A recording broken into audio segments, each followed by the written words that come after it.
Why did you say it like that? Where are you from? Where you from? I'm half Nigerian. Well, I'm Nigerian Jamaican. Oh shit! Yeah. You're mixed country, not like race. Yeah, that's mad. Race, no. But you get that a lot that people think you're mixed race. Yeah, but I'm black on both sides. I know. My whole life, but honestly, I'm black on both sides. In fact, when I grew up in Nigeria, I didn't even know what mixed race meant. Okay. But people used to say it to me all the time, half caste. I didn't know what they were talking about. So wait, when they say, I thought they were just saying like, "Oh, I'm lacking melanin." I thought they were just slagging me because I didn't know what it meant. So when they said you're half caste, you're just kind of like, I don't know these things are talking about. Bro, I had no clue. I thought, in fact, initially I thought they were complimenting me, and then I thought, oh wait, are they saying like half of my skin color is missing? And then it was a lot was going on. But you know, bro, back when I was growing up, being like half caste, that was like a status thing in Ireland. People thought they were like, if you're, he's half caste. People used to bleach their skin to look like you. I hate that. They did. No, like, I hate that. Especially, it'd be like my community because I'm Congolese. Yeah. They used to make fun of the Congolese are notorious. See? You see them man with the black ankles and you know yellow fingers. They used to do all of that knuckles. just to look like you. Because when I see you, immediately I thought you were a mixed race. I was like, oh, but. Swear. Bro. So you grew up in Nigeria? I grew up in Nigeria. I only came here when I was 14. Oh, mad. Which side is your dad Nigerian or? So I'm actually 75% Nigerian. So my dad is Nigerian, half Nigerian, half Jamaican. My mom is Nigerian. But like I grew up with my Jamaican grandparents in Nigeria. Oh, mad. Yeah, so it was like, it's a lot going on. How come wait. You were with your grandparents growing up in Nigeria. So they moved there initially, that's how the lineage started, or? No, so my granddad is Nigerian, my grandma is Jamaican. Okay. But like when I say I lived with my Jamaican grandparents, it's because my grandma ran the household. You get me? So it was like a Jamaican house. Yeah, that's how it's, especially back then. It's like the mothers really raised the kids because the dads would be out for hours. Home with your mom. Because I would say like I take after my dad, but my mom raised me. It was always me and my mom. Like even now when I'm at home, I'm thinking like, I watched this movie before. I missed like old movies. She's like, I watched this. I was like, did you not watch Columbo? Did you not watch Charmed? And I was like, I watched all of this with my mom. Like I never. Yeah. So I would say similarly, I'm like, I was raised by my mom, even though my dad supported the household, but my mom ran it essentially. Yeah. See, I was raised by my mom in the latter part of my childhood. So like, obviously, I was living with my grandparents, and then when I moved to Ireland, I moved to Ireland actually just so I could be with my mom, not for any other reason. At all. Did you feel it missing at one part of your life? You're like, 100%. 100%. There's nothing like growing up with your mom or experiencing a mother's love when you're a child, you know? I just felt like that was something I was deprived of. And I would have moved my mom could have been in Timbuktu. I would have moved to Timbuktu. You get me? It wasn't anything like. I hear it. And what age were you at that stage? Yeah, 100. What age were you at that stage when you decide, you know what, I need to experience a mother's love. I feel like I'm missing out on something. I'm like, it's not happening. Do you remember, was it conscious thought or did you just feel like it was a thing throughout my childhood? It was like a constant cloud over my head of like, this is great. You know, I love my grandparents. You know, my dad is in and out sporadically, like because he was in Jamaica at the time as well.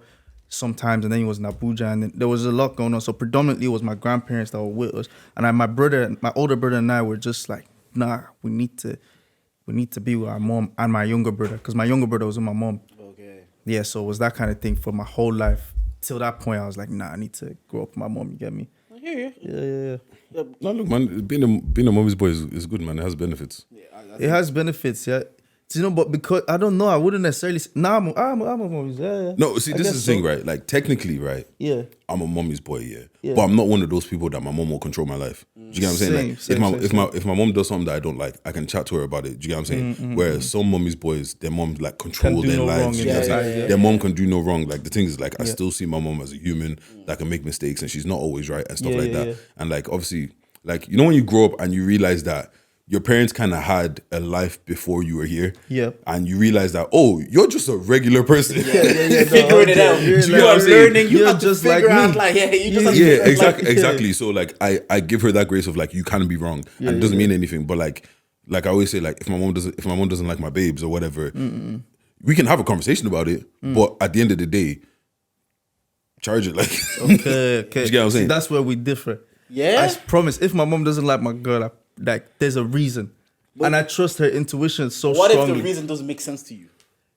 Okay, let me make it simplify. Like, say for example, I'm Congolese, whatever, and then I say you want to date a girl that's from Zimbabwe or South Africa, and the reason is she's South African. You can bring her into her family. That's the base reason. She's South African. Yeah, Are you gonna accept that? No, I wouldn't accept. But that's the thing, though. My mom would like. That's why I'm saying I trust her. You know your mom. I know her. You know so I know that if she doesn't like someone, there's very strong, valid reasons. For that. You get me? No, I feel the same way. Like the thing is, we'll have a conversation about it. I want to know why you think you're thinking what you're thinking. Do you know what I'm saying? But ultimately, it's still my choice. Whereas some man, mommy said no. No, facts. Do you know what I'm saying? Where are you from? Oh, I'm Nigerian, bro. Okay, come on. What part? Hey, man said, European boy. I'm Yoruba, but I'm Ijebu. Ijebu, okay. What about you? Sense. I'm actually from the Great Benin Kingdom, Edo State. I'm a Niger. Come on, This guy, bro. I don't know why, but you give mixed race energy, bro. Bro, I don't know why. I'm black on both sides. I was like, obviously the first thing they look at you feel like say you're mixed race. I was like, no, I'm black on both sides. Yeah, but you know, like back in 05, that was the flavor back then. That's what I told him. I said like, if this was back in the days, niggas were bleaching their skin to look like what bro, he looks man. like now. Yeah, Chris Brown was popping, man. Drake was popping, this side coming out. Like I'm 30 this year, so back then I was like, it was insecure because I'm dark skinned. They would used to make fun of me. They say you're black like charcoal. Jeez. If I it's like. When you get bullied, it's easy to just succumb. You be like, you know what? I hate hearing these words. I'm gonna bleach too. Yeah. But I always say it's like the fact that I was able to have like a girlfriend then. I'm like, you know what? If girls like me, I don't need you man's validation. I'm doing something right. I don't need it. Like, but some guys would prefer the validation of the man. And I always think about it, like, if that girl didn't like me, would I also have been like, let me bleach because I don't want to be made fun of. You're insecure. You're 14. Everybody's telling you you're black like charcoal. That's crazy. But shit, man, you ain't gonna go through that. Sorry to hear that, bro. I went through my own fair share of like, name calling. Like when I was in Nigeria, that's how I even got people start calling me Yellow. Like it was from that. You get me? People call me all sorts of things, bro. I thought when they were calling me half caste when I was in Nigeria, I thought it was an insult. I didn't know what it meant. Honestly, I had no clue because my brothers are dark skinned. So. It was never a case of, and I always thought my brothers were fresh. So I never had that wiring of, you're light skinned, so you're on a pedestal ever. To get me? No, it was a thing then, and then for some reason it switched again. It became like the dark skin society. Thank God. It switched. They saw Idris Elba, Damson Idris. They're like, they changed. No, look, once again, I thank God. I actually wanted to ask you, why you said it so with such vim. I can win my ex back. Yeah. Do you still feel that way till today? I could always get my ex If you text her, call her right now, you're like, she'll come back to me. Listen, I don't want to like talk. Don't incriminate the guy, man. He says it in the song. I do say in the song. Yeah, but, I'm not saying anything. if I said in the song, there's a reason I said it in the song. Let's just put it that way. There was someone in mind, but when you were writing that, you were like, if 1,000%. A million percent. No, but these are real life things. This is what has happened. Like I know this for a fact. Before I put something in the lyric, I must really deliberate in my head. To win her back must mean you must have lost her then. Did you lose her and then be like, I can win it back if I want to? Do you know my thing is, my issue is like, sometimes I'm the problem. Same. I say it all the time. And I think that's what a lot of guys like. Sometimes I'm the problem. And I remember like... But most time women are the problem. A lot of the time, women can be the problem, Power to the people. But my thing is that I'm the one who like left the situation. And because I left the situation... You can always run it back, even till now. Because I don't know what yup. If everybody wants to listen where I got the bar from, that's where I got it from. Yeah. When was that song out again? That song was out November last year. Hey, do you think that have you ever been in a situation in the past where you think like, if I ever hit them up, they'll come back? I plead the fifth. Plead the fifth, yeah. I hear it. No, because obviously I've been in a situation where I've been the problem. And I've had to go win the girl back. It's never as easy as you think it is. But because when I was listening to the song, I was like, this guy is so confident that if I just hit this girl up, she'll come back to me just easy. Yeah, but the thing is, right, he said he let her go. He didn't lose her. There's a difference there as well. Do you get what I'm saying? Okay. Yeah, that's exactly. So you let her go because maybe it just wasn't the time. We were just different people, had two different outlooks of life. And the good thing about this is I have so many exes that no one will know who I'm talking about. So you have so many exes. All right, boy. I say that. Man's prolific. No. You do your thing, bro. No, that sounds bad.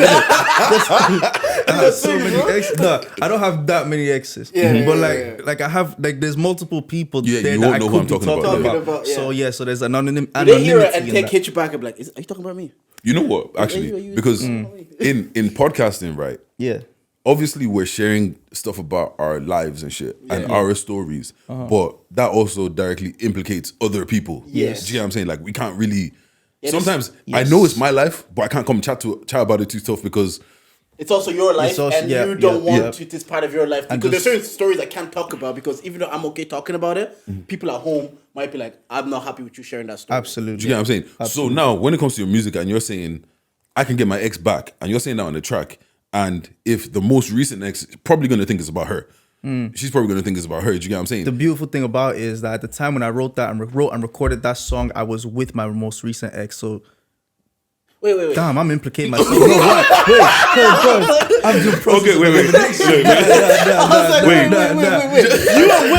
wait. You were with a girl and said I can win my ex back. This guy is crazy, bro. This guy is crazy. You know what? You can't, this is why they say you can't date musicians. Imagine if you have a man, and then he drops a song and says, "I can win my ex back." Bro, this is you're in love with I'm the trying man. to get out the hood, fam. What do you mean? Like no, because I had this conversation many times where it's like, oh, you're beefing me over song lyrics and blah blah blah. But at the end of the day, I'm trying to leave my situation. How are you gonna tell me what to put in my lyrics? To be honest, I feel like you get a certain leeway if the song, if the song is a banger, you can be mad. But bro, if they're playing it in the club, they're playing it. You can't because it popped out to me because I was listening here driving and then I heard that bar. I had to be writing my notes. I was like, do you know why I wrote in my notes? Because the confidence you said it with. It's not like you weren't even hesitating. You're like, nah, I go with her back. I was like, what? Because there's obviously situations where I'm trying to help my friend when they're a girl back and they're struggling, and I'm just like, I need advice from this guy what he can do. Like, what would you say to a guy that like just recently lost his girl and wants to win her back? Lost his girl and wants to win her back. Yeah. Charge it, bro. Charge it. No, honestly, that's my best advice. It depends. No, you can win. You can win the girl back. But more time, if you depending on how you lost her, and why because if you lost her, it's very possible that she's also lost respect for you. So don't spin the block if you're not confident that you can. You can slap really that shot. You get me? I hear it. Have you ever had to fight for a girl back? You know, sometimes when someone gives you a look and you know what you're saying. It's like, move on the topic. No. Obviously, I've had to win a girl back. But you have a girl now, isn't it? No, I don't. Okay, that's why it's okay. No, it's one of those situations. Like if I'm being honest, the most it's usually been is when you're in that in between phase of we're not together, but we're doing everything. We're dealing with each other. Do you get what I'm saying? Yeah. And then now your friends are looking at you like, what going over there? Do you get what I'm saying? And everyone is young, like we're young, and you know when girls chat to their girls and then they come to and them then you're still their boyfriend. To you, we're like, we're not really together. Do you get what I'm saying? And then it's kind of like it gets to that situation of like, you know what? If you don't wife me, I'm gone. Yeah. And then you got to go do the ultimatum. Yeah. I hate the ultimatum. You hate it? Have you ever been given an ultimatum? I've been grabbed by the ultimatum. Oh yeah, so have I. Oh, I said absolutely. I'll wife you today. I said, listen, do you want to be my girl? Like, bro, look, this guy. No, I don't negotiate with terms,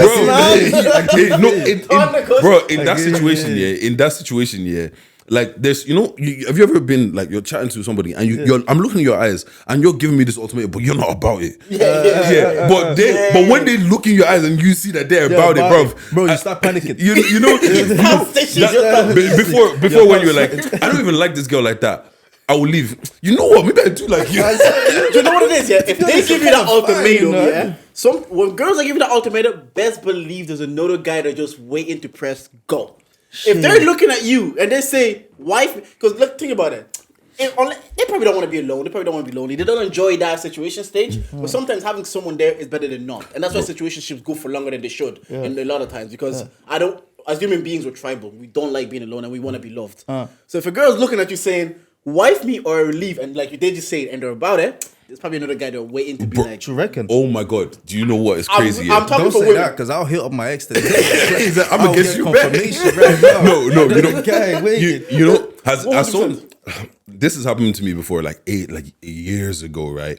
When a girl almost asked me, "What are we?" But I know you're asking because there's somebody else on hold. My answer depends. Your answer to them depends on my answer to you. Yeah.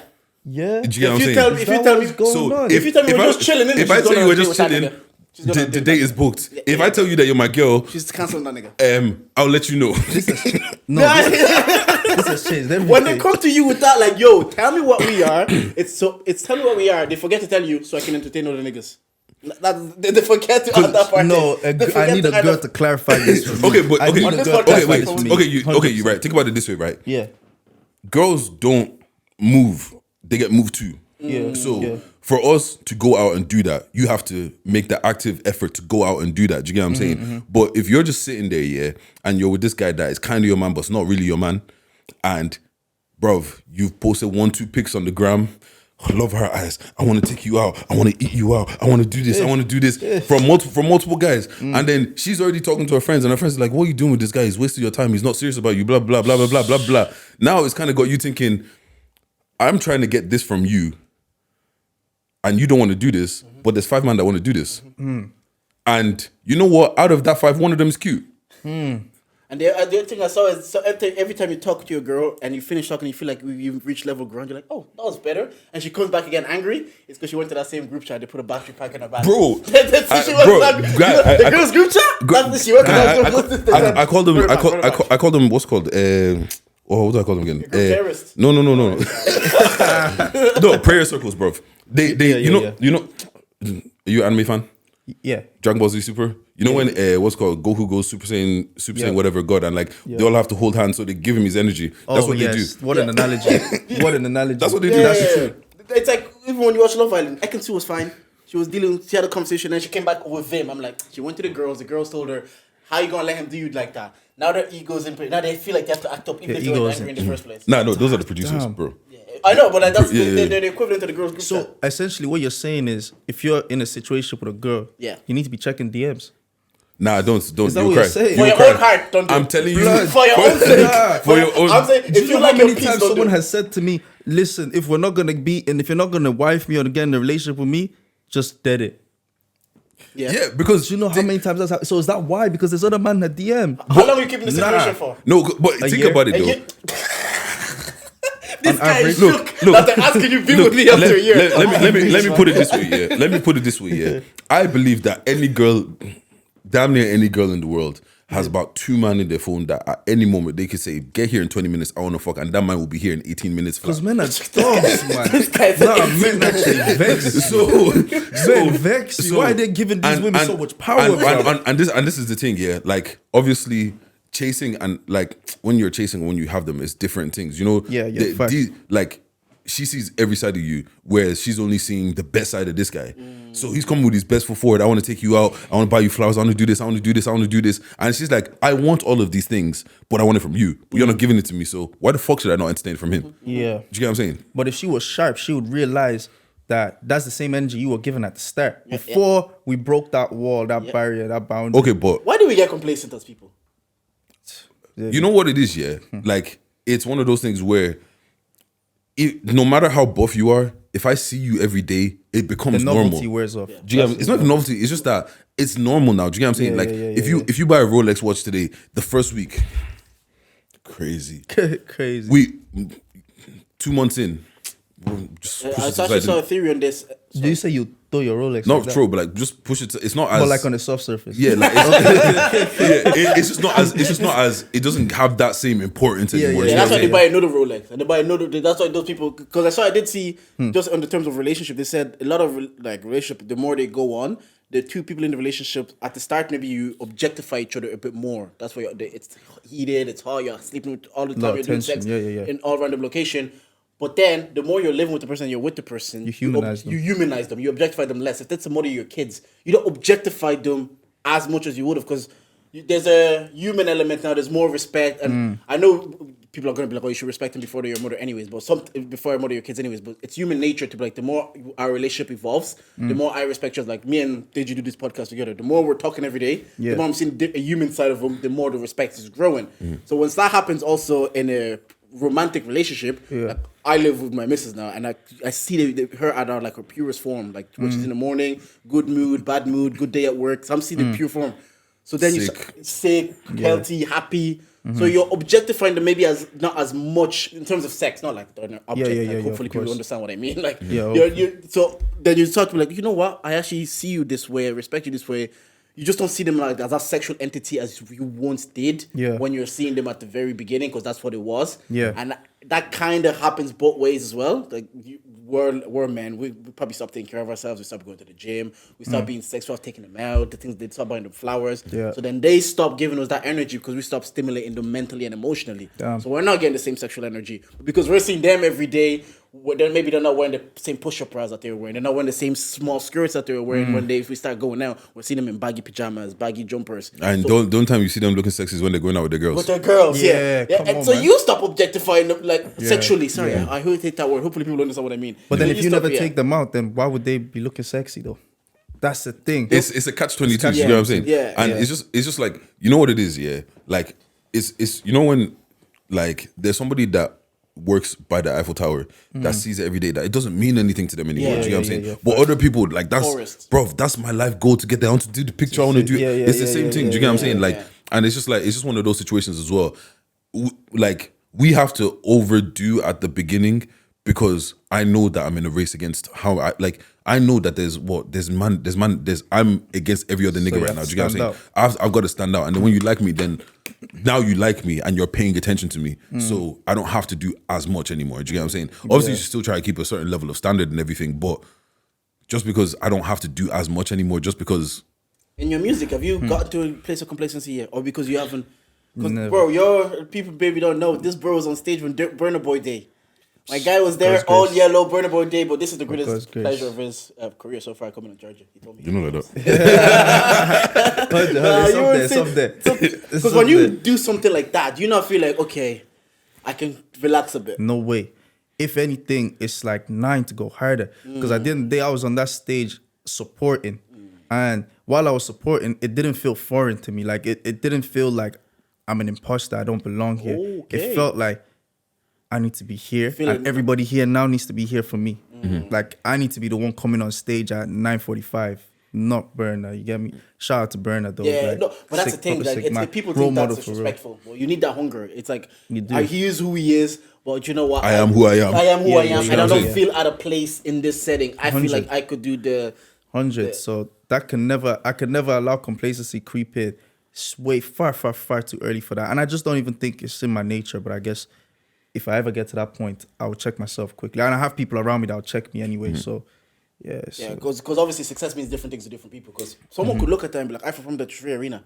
I've done the thing there is to do. Like, maybe not even a headline. They'd be like, because obviously we all have goals, like in your music and podcasts. I was like, if I achieve that moment, will I be like, okay, that's enough for me? Or would I be like, kind of like you? Like, I performed at the Tree Arena, but it wasn't my thing. I have to be there. To be honest, it almost, it feels like it's teasing you, like you've experienced it, but you haven't experienced it. Do you get me? Do you get like I need people to be shouting my name. Absolutely. I need to perform to the full crowd. Absolutely, and people need to know every lyric of every song, like the way they know for Burna. And it depends, because I think people have different ideas of success and expectations of it, but if you're honest with yourself, I also think it's sometimes people aren't honest with themselves and they're just happy drinking their own Kool-Aid, so to speak, and believing in their own hype because everyone around them is like, man, you just did the 3 Arena, and you open for Burna, no one can chat to you,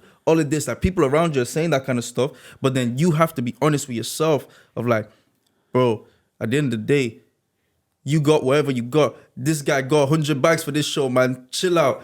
At the end of the day, these people don't know, like most of these people in this arena don't know who you are. They know now, a lot of them, but the idea is for everybody on entry to be excited to come and watch you perform because they love your music. And until you get to that point, you have no right to bask in this victory. I think it's also a situation of like, because people, it's weird. One of my friends said to me the other day, like, 2 years ago, could you imagine what you're doing now?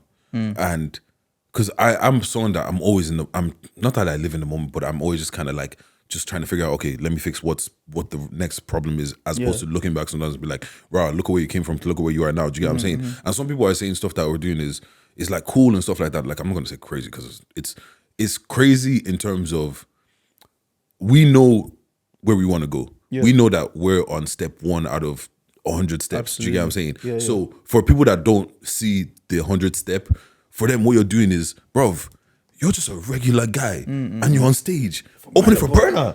That's insane. Yeah. You get what I'm saying? But for you, it's just like, bro, I haven't even started yet. Absolutely. No, absolutely, man. And that's like you said, people cannot see your full picture, your full screen. They can only see what you're presenting in front of them, on that little aspect, 9:16 aspect ratio on socials. And it's like, oh, it's crazy. This guy did this and he's just from Blanche and da-da-da.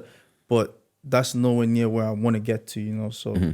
Let me plug in a quick intro real quick because I haven't plugged in. So before we go, let's go. Anyways, we're here. We are Charge It to the Game, or Charge It, and this is the podcast with the highest level of analysis the culture needs. Gang. I'm Uncle Jay, but call me Jordan. I'm here with... it's your girl's favorite voice, Big Ditch, nigga with the Midas touch. Ish, nigga changed his voice for this podcast. Come on! I didn't even have to say it. Bro, he doesn't talk like that. I swear we've been talking for 20 minutes. That's the first time you've gone that low. Bro, look, man.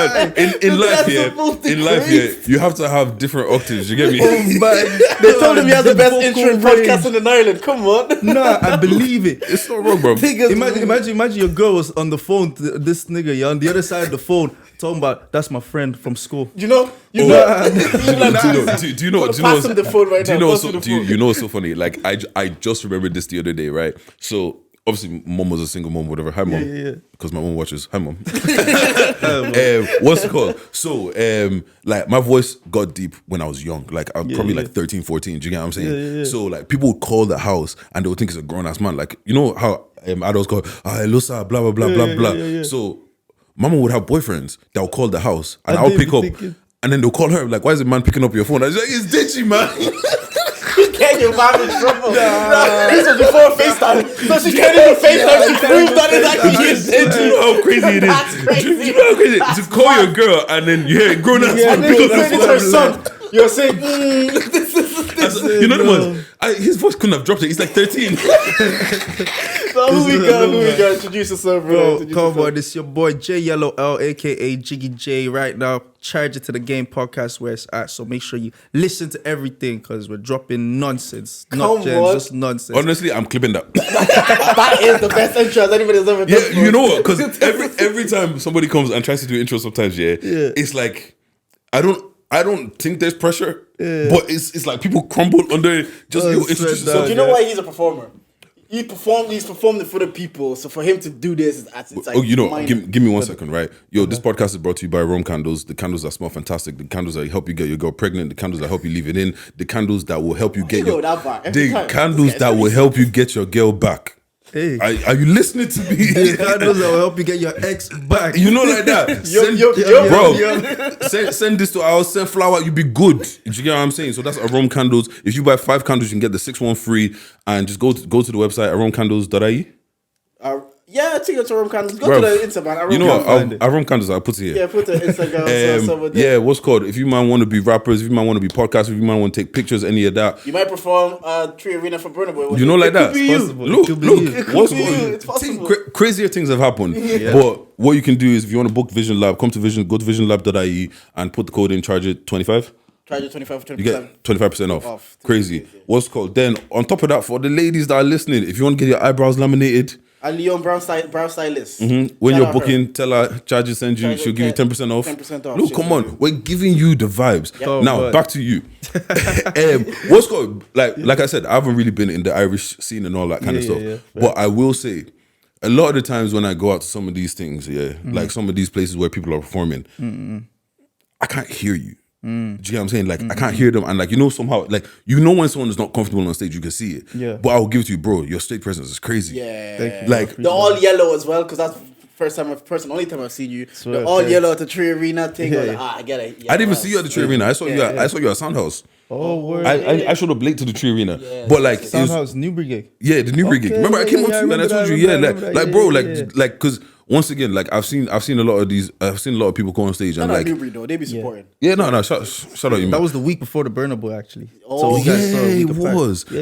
So like it's just nice to see that, yo. Like I know there's there are people in Ireland that have stage presence and can perform and everything like that. I'm not saying that, but like I feel like that's because I hadn't heard your music before that, and I was like, oh shit, this guy's cold. Yeah, that day, all I was saying was, bruv, so we have music like this. Well, do you know the song? Oh Lord, I just want to say this. Aaron Unknown, is he the one doing the hook for that song? No, I did the hook, but Aaron did the first verse.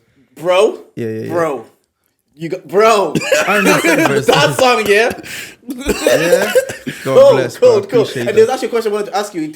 I thought it was really smart that you incorporated this. He says, let's have like drunk sex because drunk sex happens. But you also said like consensual. I like that you put that in your song because we weren't taught that in our music before. Like the OGs that we were listening to, the way they refer to women as bitches, they'll be catcalling women. There's a song with Chris Brown and Omarion on that they're following a woman down the road and she's like playing hard to get or whatever. And I remember sending it to Didge, I'm like, can you see the imagery that we were given as young men of how it is to approach women or to chase women? Ain't no fun unless the homies can have some. See what I mean? That's what you were saying. So when you said in that song, like, let's have drunk sex, I was like, oh yeah, drunk sex slap. But then you also said consensual. Everything consensual. I was like, you know, I like how you did that. I was like, why did you then feel like, because it's a new age, what was like, I need to also make sure that's said as part of the lyric? Yeah, no, absolutely. You know, it's like you said, it's not something that has been in the lyrics before, but at the same time, I'm not trying to be like all self-righteous and stuff.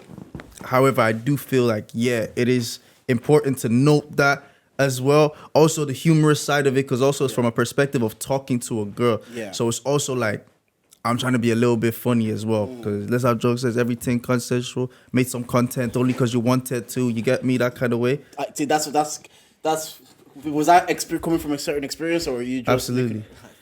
Absolutely. So all your lyrics, because there is a lyric that you say, like you're talking about mowing the lawn, and you said if your lyrics don't reflect you, who really wrote them? So do you feel like you have to? Man, you dug. Oh no, this guy. You know, let me give you your flowers here. Yes. I'm giving flowers today. You know, what's called? There's one thing. This guy be breaking shit down. Yeah, like he be coming and be breaking shit down. Like I'm like, bro. I get nervous when they say there's an artist coming on. And I play their song and I'm like, please be good. So when I actually play Jones, I text Digi straight away. I'll text her like there was like nausea, oh Lord, yup. Yeah. And I can't remember the other one that I listened to. I was like, this bro is, because he said there's one song, I actually wrote it down. You're changing the flow, kind of like, it reminded me of Kendrick. You've changed the flow a couple of times. I really enjoyed that. So back to that thing again.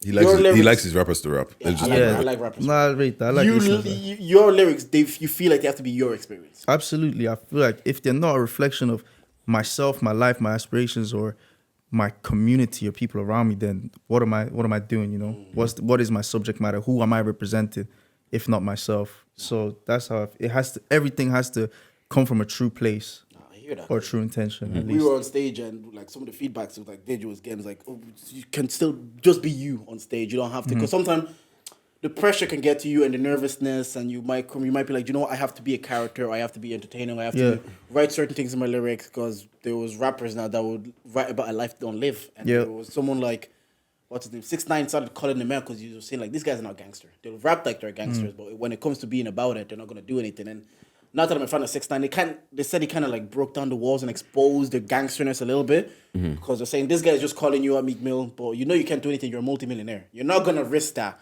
For punching 6ix9ine. So why are you now in your lyrics still writing like you live that life? Because you may have a one stage, but you've grown past it. You know, that kind of way. And it's, when you listen to people like Jay-Z, it's like in 2000 he was rapping about selling dough.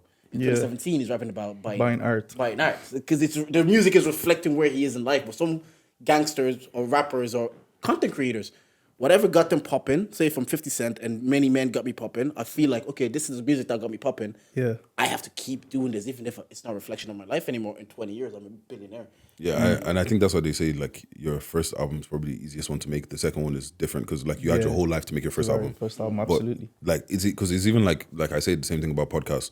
The first episode is kind of easy because it took you 3 months to plan it. It took you another 6 weeks to edit it and record it and get it right. But then when you have to be back next week, you don't have that same time. Yeah. Do you know what I'm saying? But after the first year, you've told all your stories. There's only so many stories that happen in your life that So you just have to keep living. telling. You have to keep living life. Exactly. The difference is we do this every week. So only There's so more much space to live life. only so much life we can live. Because it got to a stage where we just kept coming here talking about our 9 to 5s, and our former co-host Dave says like, we just can't keep talking about our 9 to 5s. I'm like, bro, but that's what we're doing. Bro, that's my on life, a bro. weekly. We can't talk about anything else. Actually, yeah. You know what? Now that you say, because like you say, like a lot of your lyrics come from experience and stuff like that. Do you feel a pressure to like? Actually, you know what kind of person are you first? Like, are you like a spontaneous person, outgoing person, kind of reserved? What kind of person? It's a loaded question. I feel like I'm all of those things. I feel like there's many shades of yellow. Like there's many versions to me. Multifaceted. Plug in the EP as well. So like, we'll talk about the EP in a second. So now, like, with life, because when we started doing our charges section. Yeah. When bad things happen to me in life, the only thing I'm thinking about, bro, that's gonna what? When I tell that on the pod, do you feel the same? It was like full podcast mode, man. At all times. Like, because and I put my hands up when I say this. Yeah. When my favorite artists are going through shit publicly, I'm like, that next album is gonna slap. Just public heartbreak. Yes, man. Do you subscribe to that, or do you feel like you have to go through shit to make good music?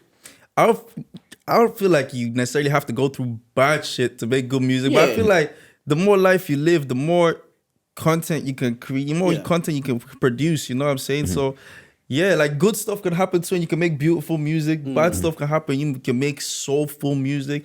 There's so many different things. I feel like if you're talking about your life experience, then the more life you live, the more music you can make. Chance the Rapper got married though, and he fell off. Bro, Marry Chance is not the one. Bro, you know? man got happy at the Grammy nomination, and it's like, yeah, bro. He's too happy. Free Chance, man. When he was doing his, he just wants to be talking about his happily married life. Bro. You see this world. I hear talk that about being happy and married and living a good life. Actually, you know what? Genuine question, yeah. You fall off. Do you feel like a lot of people aren't happy, so that's why we're not resonating to that?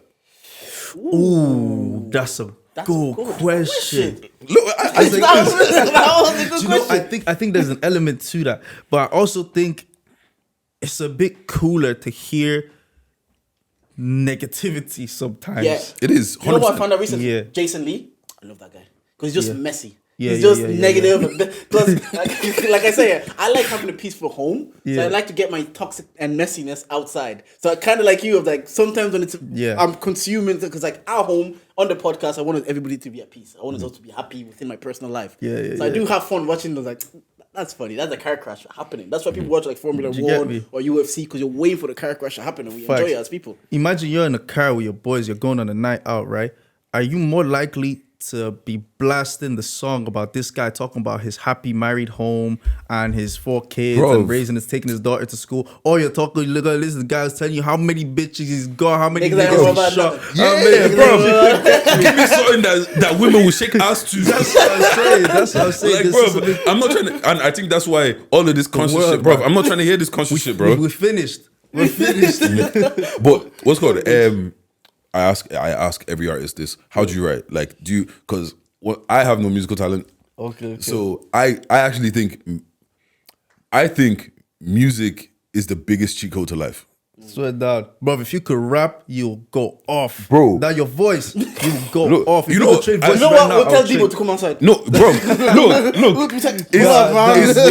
It's taking me time, but I'm slowly writing the 16. That one day I'm gonna drop. I know what 16. How long have you been writing the 16, bro?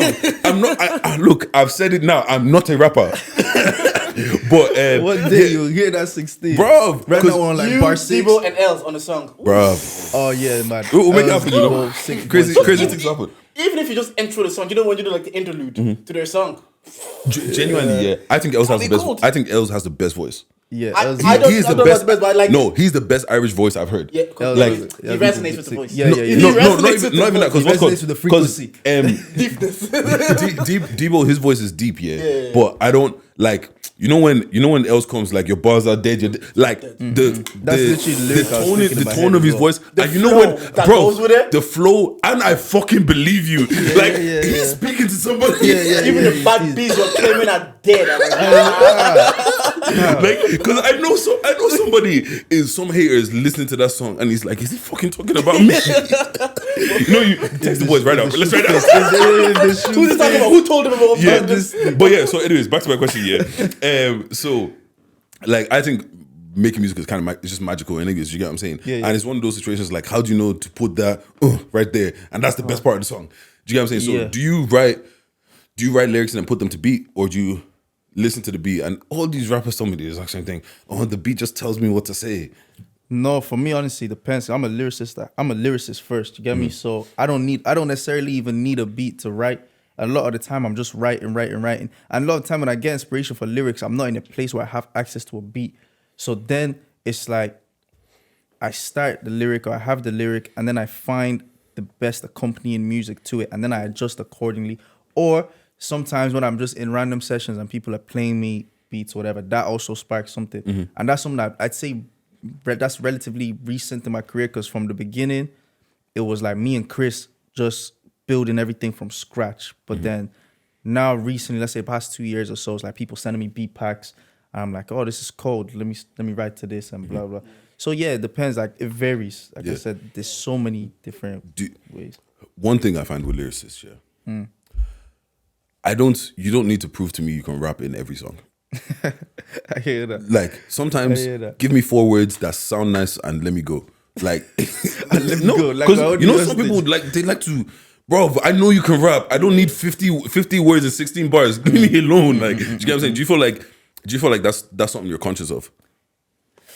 Nah, not really. No, I feel like do you know what? That's something I've heard before. You get me? From when I was a little bit younger, I've heard that before. People being like, bro, sometimes prioritize the song as opposed to like trying to show your talent all the time. Like, just prioritize making a good song. And when you make a good song, your talent will show regardless. And that's something I guess I internalized at the time. But at the same time, I also feel like, bro, if this guy just wants to show people every track that he's better than them, go for it, man. But I think you can show you're better than somebody because like, I think sometimes the art of simplicity is actually harder than going off and barring someone's head off. Yes, do you get what I'm saying? Like you can see someone like Drake, you just 21, can you do something? Bro, there's no bars there, but but like, in the same song, you'll say, "That nigga seeing me, I'm Young Money seeing me, I use not." Do you get what I'm saying? Like, but it's just because it's just one of those situations. Like I feel like sometimes rappers that can really rap and like they're proper lyricists and they like, bro, you can go in and out of flows. Like, you know that Eminem thing, bro. I don't want to hear rap God. I don't like, bro. I know you can rap, bro. Well, sometimes it's like obviously Cole is my favorite. After a while, he came back when he did Middle Child. He was like, Cole is your favorite. Same. That's my goat. Yeah. Yes. Come on. I knew I liked you for. Yeah. Bro, all you Cole fans are the same, bro. That's why he's proper dissected the lyrics. 100%. All you Cole fans are the same, bro. Because he did a podcast with Kevin Durant. He said, "What direction were you going in now?" He says, "Look, when he did Middle Child, he says, I just wanted to bar niggas up, even with the off season. He says, I just wanted to come back and tell you, like the album started, the shit's too easy for me now. Yeah. So do you feel like that sometimes? Like, I just want to bar niggas up on this one. I just want to show people like I can rap. 100. But you know, that's the thing though, because rap is it's such a competitive like sport, like space. Even when you're recording, like sometimes if someone was like fly on the wall in my recording sessions that by myself, they would probably think I'm crazy. I'm not even gonna lie, because sometimes I write or record a lyric, I'm like, man, these niggas ain't on my level, man. These niggas, they don't get me. You need that level of delusion. And that's the thing, yeah. Believability is so important to me that sometimes your believability means more to me than your bars. Do you get what I'm saying? Because if you come and you say, I'm the best fucking rapper, and I believe you, that's better than you give me some fucking quadruple entendre that is probably gonna go over my head anyways. But then on what grounds are you believing that the best rapper then, if they don't have the technicality to prove it? Like I have learned in my life that confidence will get you so many places. You just gotta fake it. Do you get what I'm saying? Like I'm not saying, like, the thing is, right, Middle Child, you know what my problem with J. Cole, is that I think J. Cole is cold. I think he's one of the best rappers out. But you know, he went through that phase of like no features. He was making all his own beats. I felt like he just got comfortable. And then when he started getting on other people's beats, and he says like, "Oh no, your niggas." That's what he did. No, that's what, because when we did all the features with 21 Savage, Tribe, Bass, he just said it's almost like people forgot that I also have this range. Maybe because you're right, because he did stay in his lane. Like this is the thing, yeah. You know, he's that kid in school that without studying he comes out and gets 90%. So he doesn't study. Yeah. But if you studied, you just get the 100. Do you get what I'm saying? And sometimes I don't want you to be in your comfort zone that it feels like you roll out of bed and you write.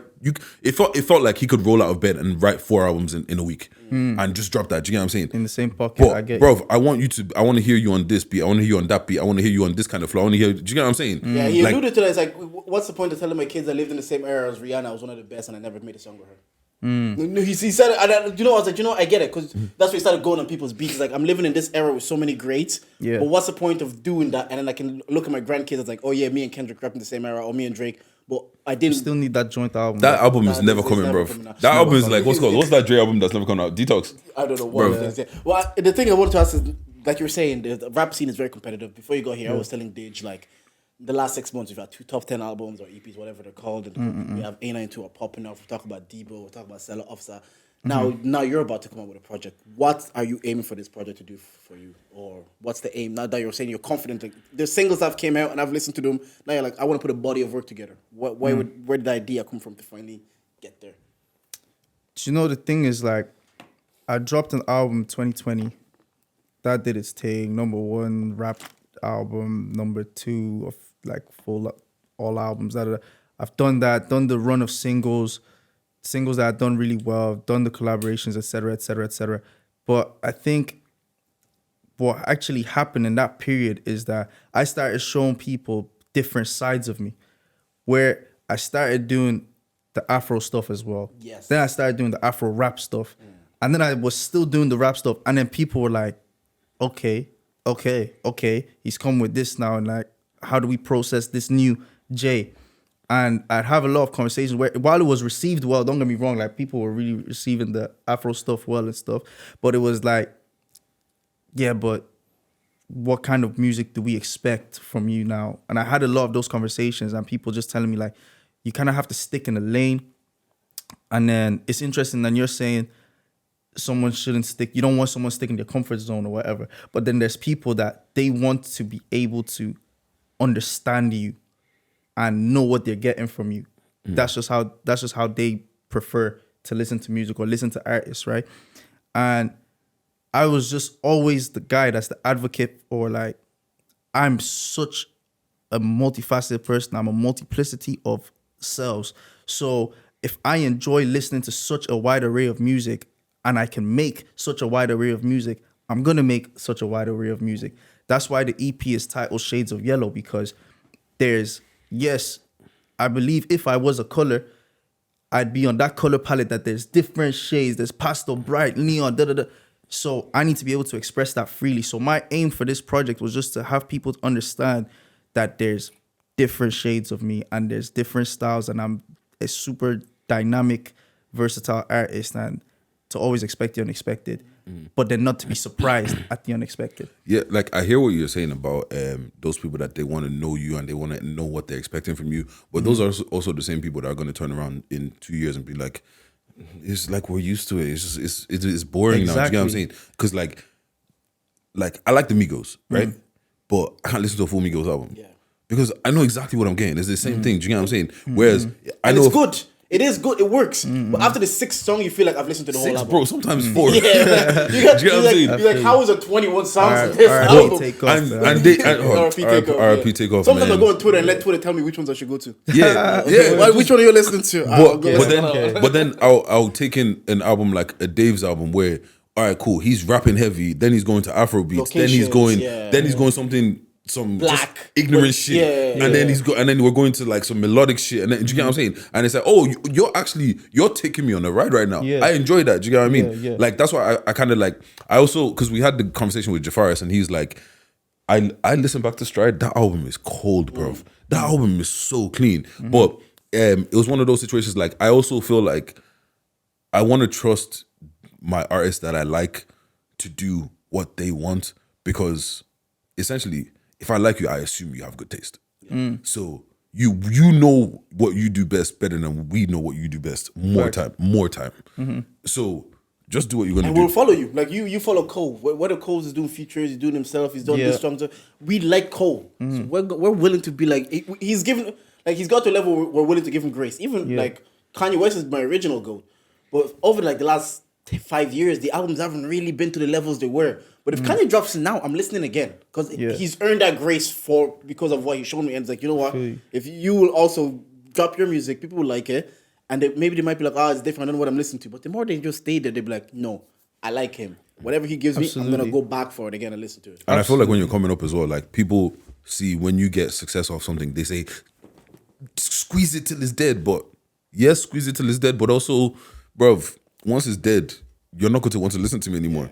You just see my name and you just skip past it. Like, and how do you view the scene in Ireland? Like, because obviously it keeps. I think it's like very healthy. It gives people. People tell me 2019 was better. I wasn't really listening to it in 2019, 2020. Well, I'm listening to now. Like you're saying, I'm seeing you, Plantain, open up for Burner. I'm seeing Cello and Gliders, top 10 albums. I'm seeing Officer doing this thing with the band. I'm looking at it now. I'm like, we're being mentioned with some big names. This is great, but you actually being part of the music scene. I'm not an outsider. How do you view it then? So before I answer that question, I want to go back to the Kanye albums thing because that one, my mind was stuck there for a little bit.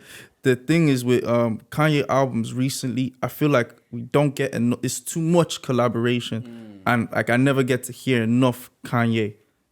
And then that's true because when you do get the odd Kanye song by himself, you're like, oh, it reminds you. I'm like, this guy can do it. But sometimes it's too maybe focused on the production and the collaboration. That's the thing. And like, don't get me wrong, while the music is beautiful, it's like sometimes I just want to hear your perspective. Like I'm here Jesus for you. Lord, like on that song, on Done That. Jesus, when he's talking about the daughter and the mom, and I'm like, you get me? Like, I want to hear your exactly. So that's my thing on the Kanye albums. But the scene, honestly, we are getting a lot of traction. We are doing things now. There are people making moves. Shout out to Cello, and the Gliders that got the top 10 albums. Fantastic, you know. But I still don't want people to get complacent with the idea of the scene is doing bits. No, like we're not producing output to the level of other scenes. And as long as we're not doing that, then we cannot rest on our laurels. We still need way more high level artists who are performing to that level. You know, that you can play this person's stuff and then you can play Drake next, and you won't hear disparity. I always say this. You get me? Deji said, I want to put you in a rotation that if you come after Kendrick, there's nobody in the room is saying, you know, like turn that shit up. Because we have to go past now from being like Irish rappers to being rappers from Ireland. You know, to me, it's so like, no, I understand. Sometimes we're still like Irish rappers. And we're growing here, but we have to get to a stage where no, he's just a rapper from Ireland, but everywhere. Because the thing that I used to hear a lot at the time was like when people play me new music from different artists or whatever, like, oh, did you hear this guy? It's like, it's really good, like, and I'm like, is it really good? And then they were like, yeah, it's really good, like for Ireland. And I'm like, you see these low standards that we've conditioned ourselves to and that we're embracing and embodying, we need to get rid of that. And I think that's happening now. So that's our competition is worldwide. Exactly. It's like music, Exactly. That's why I would say right now the scene is probably in a healthy space, but we need to even do better, do more. The thing is, just looking at you, I was thinking about like being like Jamaican and Nigerian. It's like you're destined. Like the music, how big was the music influence at home? Crazy, massive. Like I think I got my love for music from my dad. You know, my dad was in a band when he was younger. He put me on to all sorts of music like soul, rock and roll, funk, jazz, reggae, calypso, the Afrobeat stuff, Fela, King Sunny Ade, all them people as well. So I got like, he also even put me on to hip hop, funny enough. And just his love and passion for music, and I would see how much music meant to him, like certain sounds, how music can affect his mood, how music can curate his days and everything and his weeks, etc. And it was just something so beautiful. So I think the power of music was communicated to me very early on. I just got the love for it, and I developed a curiosity first when I was a kid. Like, why does this make people feel like this? What is it about this lyric that resonates with people so much? Why is it that when he says it like this, it's fine, but then when he says it like this, it's a hook and it's memorable? what is that about? Why is that going on? So I'd always dissect that, and that was something I definitely got from home. Yeah, for sure. That's question. That's crazy. Moscow, I was gonna say, with the tape, how many songs do you have? Just 6. What's your song that is like, if someone said you have one song to give to show that this, I'm going to go listen to the rest of that EP, what song would you say, or which one is your favorite? All of them are my favorite. They all say this. You have to sell the AP. You can't say, I like this one. But if there was one that you're like, that's go to. If it's somebody that, it depends on what kind of listener is asking me. Let's say brand new listener. Is Nausea on this EP or? Nausea is on the EP. Yeah. I like Nausea. Nausea's good. Thank you. But you see, if somebody who's like into like real melodic and soulful stuff, and I know that's the kind of person there comes and asks me, what song would you recommend? I'll go Nausea. But if someone was like, I know this person is asking me because they want to hear like bars. I'm a J. Cole fan. Okay, I will go Love Me Later, the outro. 100%. Yeah. Nah, that's cool. If you want to hear the melodic kind of like African, him singing, playing around. Nausea, I Can, the other songs. What's called? When's it dropping? The 28th of April. 28th of April. What's called? That's cold. I think. Got anything to charge? Anything to charge to the game? No, this week. Essentially, what we have is charge to the game. I'd like to tell everybody because I think this guy's downstairs. Okay, great. So pretty much, charge to the game is like if there's any L's or anything that has happened, and it's like all you can do is just charge it. Yeah. You get what I'm saying? Like, so my car broke down. Like my Audi. I had an Audi, right? It broke down like a year ago. It's been sitting outside my house for time. Sure. So then I had to get another car because obviously I need to be getting up and down and moving around. I need to be mobile in it. Yeah. So, but I want my Audi back. Yeah. So now I'm trying. So now after months of trying to get a mechanic out, finally get the guy out, and he's like looking at the car. He tries to jumpstart my car. A battery that I just bought last year is flat, so I needed to go get a new battery. But it's a Sunday. We're together at 9 o'clock. Him that day. Like it's taking me 5 months to get this guy out. Yeah. It's taking me 5 months to get this guy out. Yeah. And now he's like, we need to go get a new battery, but the place to get the battery is closed. So like now I'm just like, it took me 5 months to get you out here, and you're finally here, and now I can't even get you to do what you need to do because I can't get a fucking battery because the shop isn't open. So it's got to charge it. Yeah, got to charge that too. What are you charging to the game? What am I charging to the game? Since we're in the spirit of cars, to be fair, my car as well is doing some mad. You see Audis, right? Mm-hmm. When they start making, the best thing you do is when they start making expensive noises, just turn up your music. Bro, my music is always loud enough that I don't hear the expensive problem. Then sometimes you come and start whistling at you. Wants to start playing drums. You have to Fam, I remember the one time I was just driving and I didn't play music because usually it's just Bluetooth connected and you just start going, and I'm just hearing. You get me? Click, click, click. Turn that shit up, dude. What you say? For me, charge to the game this week, it's like I was trying to get the shed done at home, so I'm just calling around. First person I called around. Bob the Builder was banned.